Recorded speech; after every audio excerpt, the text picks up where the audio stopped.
Hello and welcome to Native Speakers Academy's Underground Education. My name is G and I am your host. This is designed to be a short digital media netcast in which we will look at different issues related to education, schools, society and learning in general.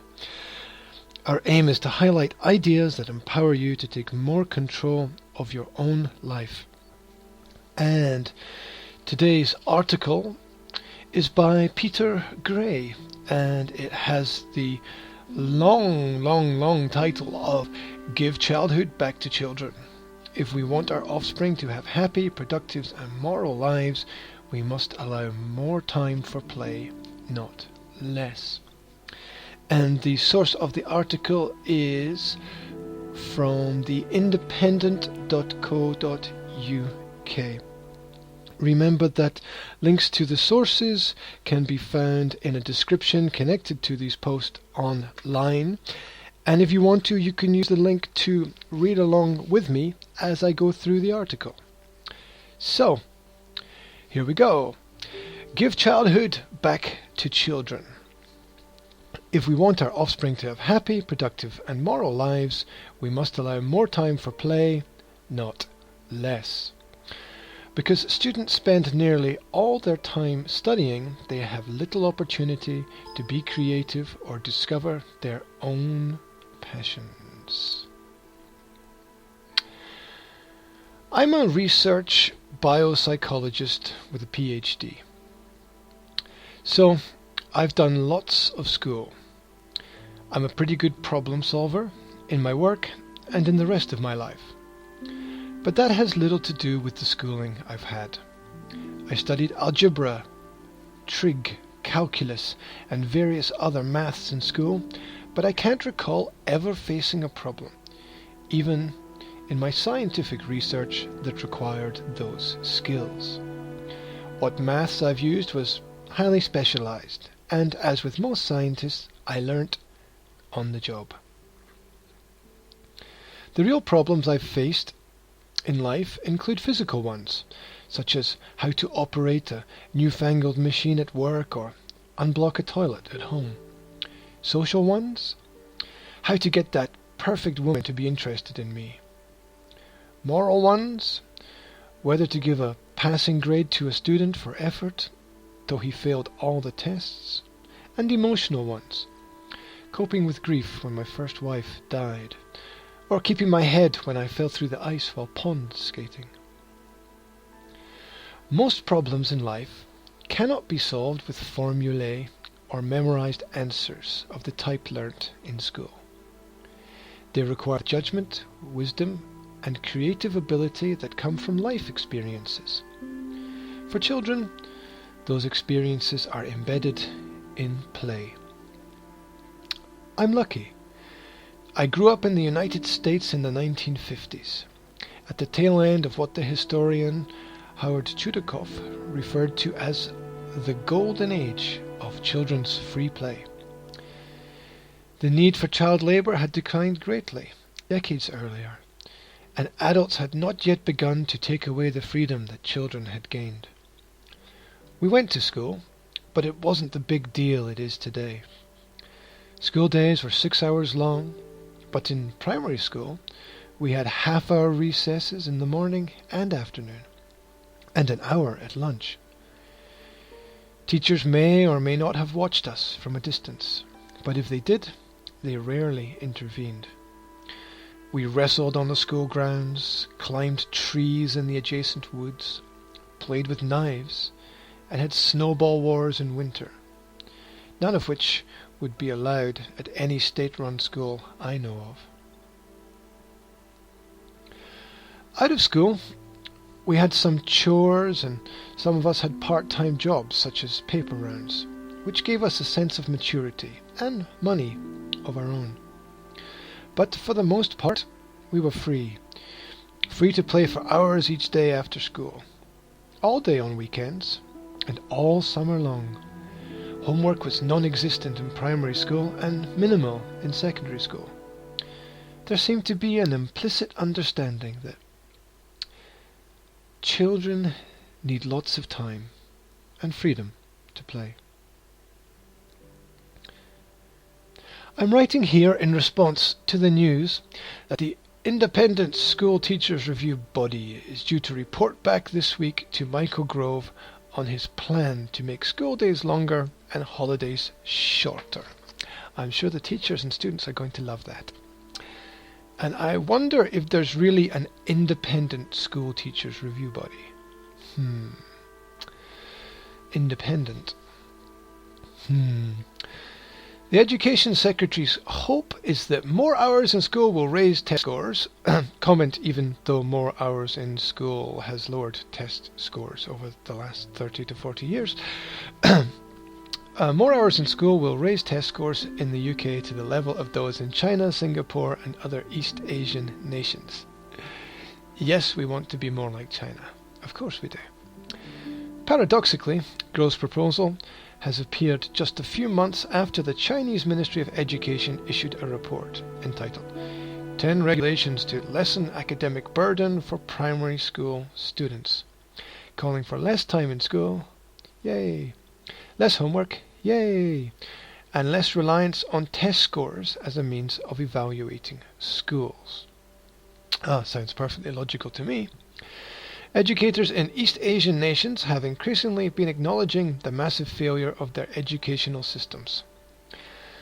According to the scholar and author Yong Zhao, who is an expert on schools in China, a common Chinese term used to refer to the products of their schools is Gaofen Din Eng, and I've probably butchered that pronunciation, I apologize, which essentially means good at tests but bad at everything else.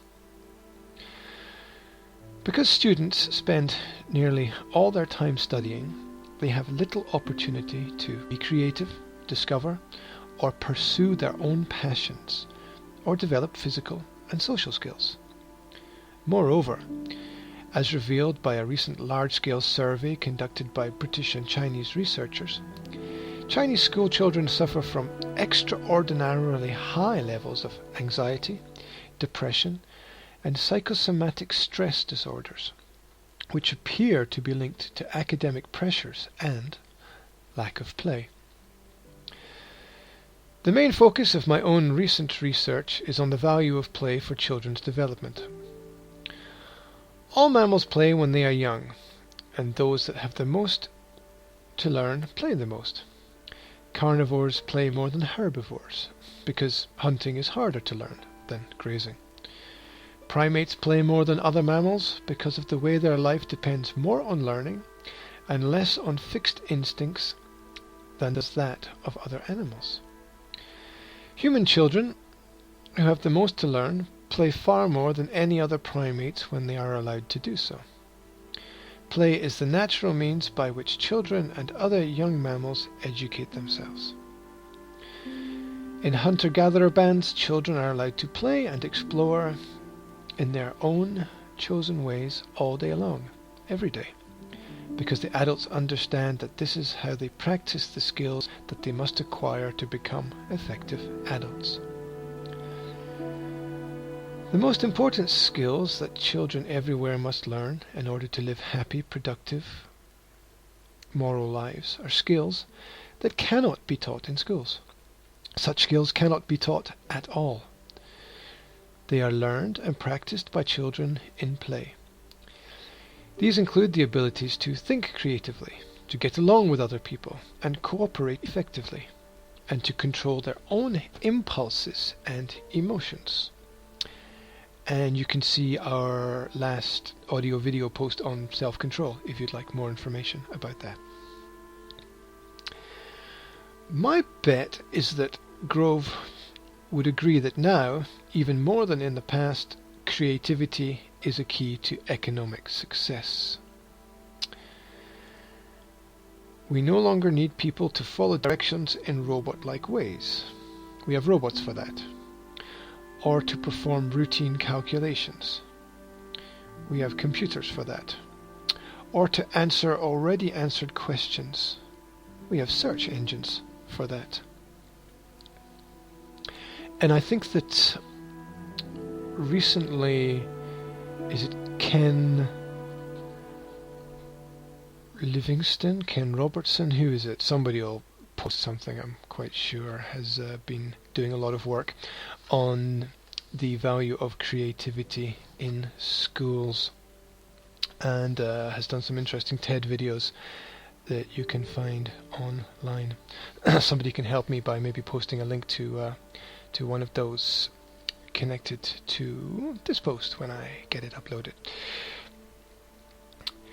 Anyway, back to the point, which is that we have created robots to perform robot tasks, we have computers for calculations, we have search engines for already answered questions.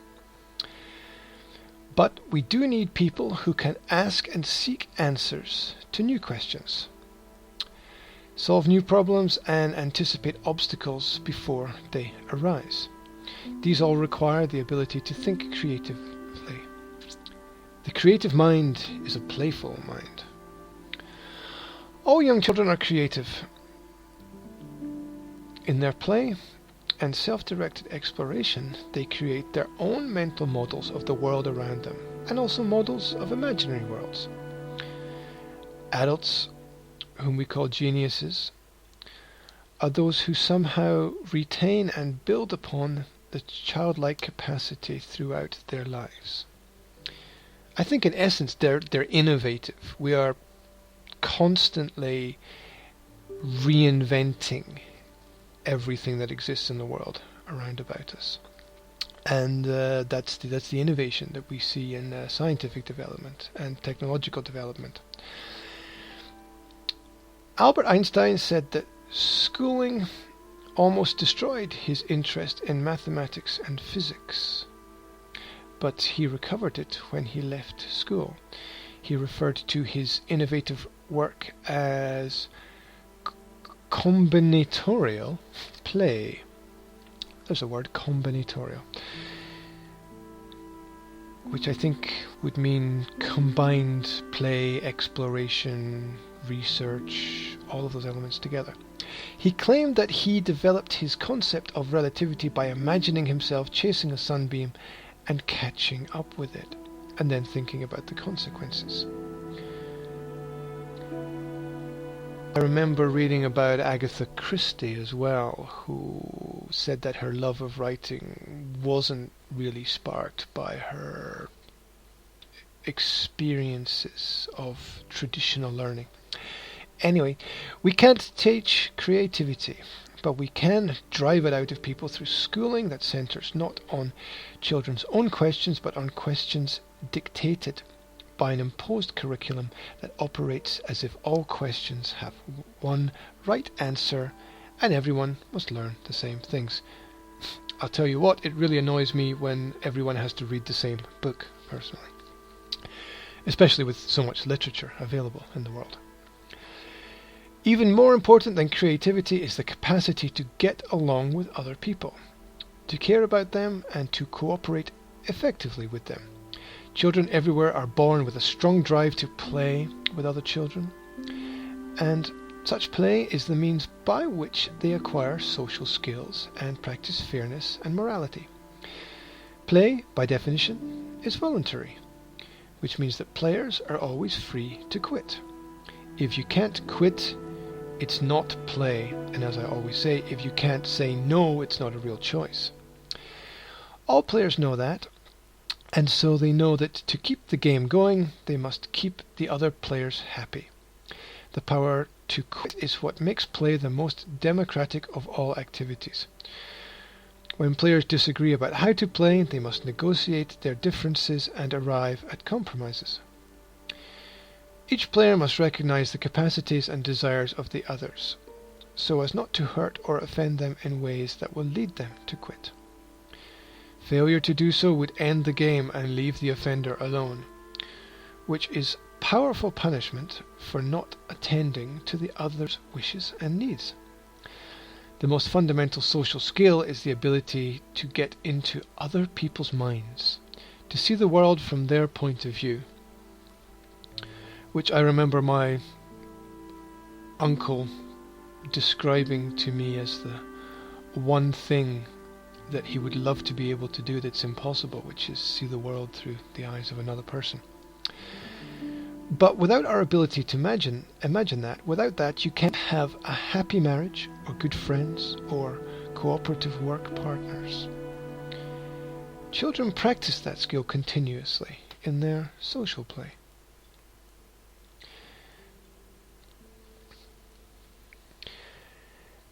In play, children also learn how to control their impulses and follow rules. All play, even the wildest looking varieties, has rules. A play fight, for example, differs from a real fight, in that the former has rules and the latter doesn't. In a play fight you cannot kick, bite, scratch, or really hurt the other person. If you are the larger and stronger of the two, you must take special care to protect the other from harm, which I personally see very much in how my son protects my daughter when they play together. While the goal of a real fight is to end it by driving the other into submission, the goal of play fight is to prolong it by keeping the other happy. In socio-dramatic play, the kind of imaginary play exemplified by young children's games of house or pretending to be superheroes, the primary rule is that you must stay in character. If you are the pet dog, you must bark instead of talk. And you move around on all fours, no matter how uncomfortable that might be. If you are a Wonder Woman, and you or your playmates believe that Wonder Woman never cries, you must refrain from crying if you fall and hurt yourself. The art of being a human being is the art of controlling impulses and behaving in accordance with social expectations. Play is also a means by which children and other young mammals learn to control fear. Young mammals of many species play in ways that look dangerous. Goat kids romp along the edges of cliffs. Young monkeys chase one another from branch to branch in trees, high enough up that a fall would hurt, and young chimpanzees play a game of dropping from high up and then catching themselves on a lower branch just before they hit the ground. Young humans also play in such ways when free to do so. Why? Apparently, the slight risks involved are outweighed by gains. Remember the old phrase, no pain, no gain. They are dosing themselves with the maximum levels of fear that they can tolerate without panicking. And they are learning to control their bodies in the face of that fear. An ability that may one day save their lives, and I would also add an ability that seems to disappear amongst a lot of people as they grow up. Children also play in ways that elicit anger. One youngster may accidentally hurt another in the rough and tumble, or negotiations about the rules of a game may fail, or teasing that was at first in fun may go too far. For the fun to continue, the anger must be controlled. To keep the game going in such situations, the players must react assertively to stop the offending behavior, without physically attacking or throwing a tantrum, either of which would bring play to an end, as often happens in sports events when people get sent off. In this way, children learn to control their anger. Researchers have raised young monkeys and rats in ways such that they are allowed other types of social interactions but are deprived of play. When these animals are tested in young adulthood, they are emotional cripples. When placed in a moderately frightening environment, they overreact with fear. They panic and freeze in a corner and never explore the environment and overcome the fear as a normal monkey or rat would. When placed with an unfamiliar peer, they may alternate between panic and inappropriate, ineffective aggression. They are incapable of making friends. Some people object on moral grounds to experiments in which young animals are deprived of play. What a cruel thing to do. But consider this. Over the past 50 to 60 years, we have been continuously decreasing the opportunities for our own children to play. School became more onerous as breaks were reduced, homework piled up, and pressure for high grades increased. Outside school, adult-directed sports, which are not truly play, began to replace impromptu games, which are play. Children began to take classes out of school, rather than pursue hobbies on their own. Play dates with adults present replaced unsupervised neighborhood play, and adults began to feel it was their duty to intervene rather than let children solve their own problems. These changes have been gradual, imperceptible, but over time they have been enormous. They have been caused by a constellation of social factors, including the spread of parents' fears, the rise of experts who are continuously warning us about dangers. Experts. I personally don't believe there are any experts. There are just people with a little bit more experience. The decline of cohesive neighborhoods and the rise of a school-centric or schoolish take on child development, which is the view that children learn more from teachers and other adult directors than they do from one another. This dramatic decline in children's opportunities to play has been accompanied by an equally dramatic increase in childhood mental disorders. It's not just that we are detecting such disorders where we failed to look before, the increase is real. Clinical assessment questionnaires, which have been administered to normative groups in unchanged form over the years, showed the rates of clinically significant depression and anxiety in US school children are now 5 to 8 times what they were in the 1950s. And in my opinion, that's entirely predictable. Not really unexpected. Other research indicates that empathy has been declining and narcissism, especially with the rise of internet-based communication, such as things through Facebook or Twitter or using hashtags. Narcissism has been increasing. Ever since valid measures of these studies were first developed in the late 1970s. There are even well-validated ways of assessing creative thinking, and research using these tools suggests that such thinking has been decreasing among school children at all grade levels over the past 30 years. All of these deleterious, I think that's an adjective from the root word delete, all of these deleterious changes accompanying the decline of play are exactly what we would predict from our knowledge of play's purposes. No, our children don't need more school, they need more play. If we care about our children and future generations, we must reverse the horrid trend that has been occurring over the past half-century. We must give childhood back to children. Children must be allowed to follow their inborn drives to play and explore, so that they can grow intellectually, socially, emotionally, and physically strong, and, of course, into resilient adults.